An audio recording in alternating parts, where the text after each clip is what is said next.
The river monsters people have actually reached out to me a couple times. They've used a few things from my site, and one of the producers wanted some advice on how to catch needlefish.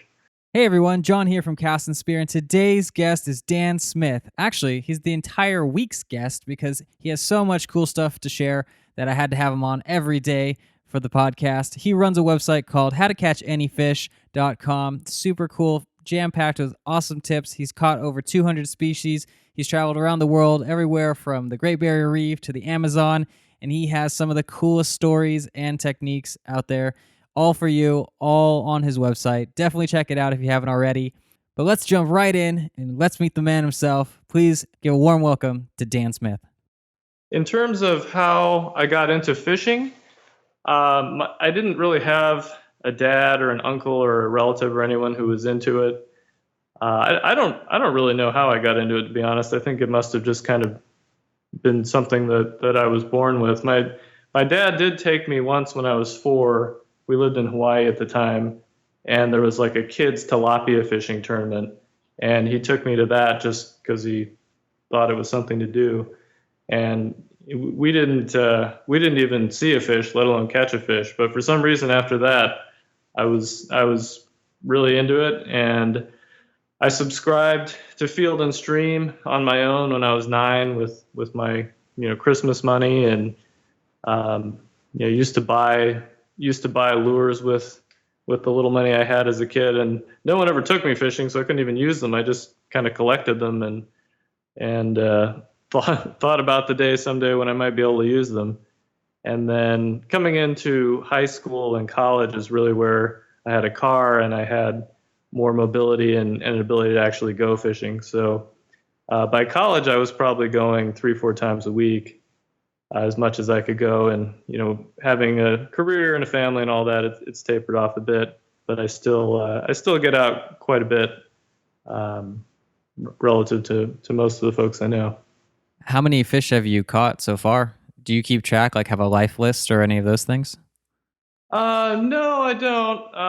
It's probably, if I had to guess, probably between 200 and 300 would be my guess. Different species. That's impressive. Do you usually take pictures of each one? Is that where you put them on your website, or how do you document everything? Yeah, no, I do take a lot of pictures. I certainly don't take a picture of every fish I catch, but if it's notable in some way, if it's a new species or a particularly big one or something along those lines, I do take a lot of pictures, and quite a few of them are on the website there. Now that you've been kind of fishing for a large part of your life, is there anything that you've kind of noticed about how things have changed over time, or? Well, for myself, I definitely kill a lot fewer fish than I did. I used to keep not everything, but I used to keep a lot of the fish, and obviously we'd eat them or give them to people who would eat them. But I think over time I've become less and less inclined to kill fish. It's fine with me if people want to, keep the occasional fish to eat, and I certainly do as well.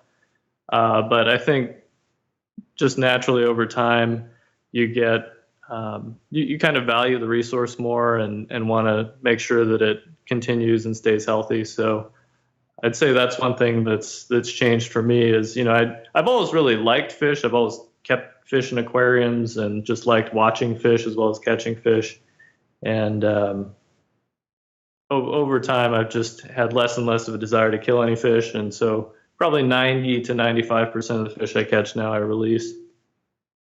Super cool. Do you like to do more saltwater fishing or freshwater equal? No, I do it all. I mean, I get a kick out of catching a 10-inch bluegill, and I get a kick out of catching a 500-pound marlin. And if I have a chance to do either one, I jump at it if I can.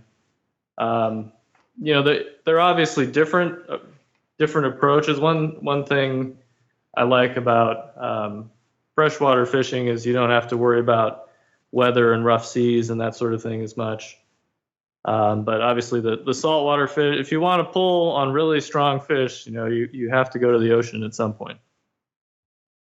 Absolutely. Do you have your own boat? Like, what is your typical gear setup and rig? And Yeah. So I live on a lake, and that's definitely the body of water I fish the most. And I have a small pontoon boat that I use sometimes. Probably my favorite thing for freshwater fishing is a float tube. So I actually went float tubing yesterday in the lake, and I do a fair amount of float tubing. It gives you a little exercise. It's just a more intimate experience. When you hook a fish, you're right there in the water with them, and even like a 4 or 5 pound fish will kind of tow your float tube around. So it's a fun experience for freshwater. And then for saltwater, I usually I usually charter a boat. I don't get out in saltwater enough to justify owning my own boat, and so the however many times a year I go, I usually charter a boat either with friends or on my own. Or when I lived in California, Southern California for a long time, and they have these party boats where you pay a fee and a whole bunch of people go out fishing in the ocean. I used to do that quite a bit. Yeah, I've done that a lot out of Dana Harbor and Redondo Beach. Do you have any fun stories about party boat fishing? It's just a totally different kind of fishing than fishing in a private boat. You got 25 or 30 other people in the boat at least. Sometimes they take up to 60. And personally, I would never go at this point if it was more than 30 or so, depending on the boat. But it's a totally different experience. It's kind of like combat fishing. You got 30 lines all going in different directions, especially when the fish are really biting. When they're not, it's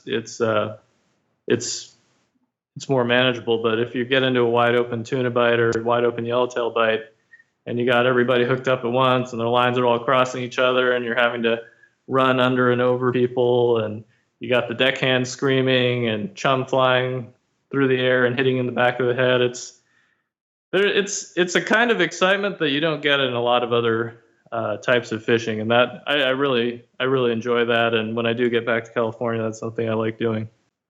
Come visit, man. We got to go out one of these days. Yeah, sounds good.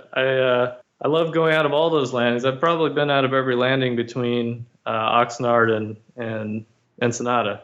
I just came back from Ensenada. That's an amazing spot. Oh yeah. If you go a little farther south to San Quintin, I really enjoy that fishery.